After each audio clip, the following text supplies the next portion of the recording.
আসসালামু আলাইকুম। ভালো আছো? তোমার নাম কি ভাই? আরেকটু জোরে বলো।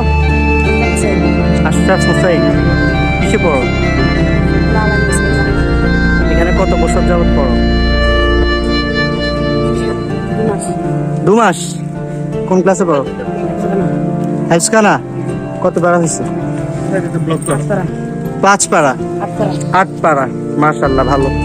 তো এইখানে যে অনেক মানুষ আসে এখানে, এগুলা সম্পর্কে কি তুমি কিছু জানো নাকি? বলতে পারবা?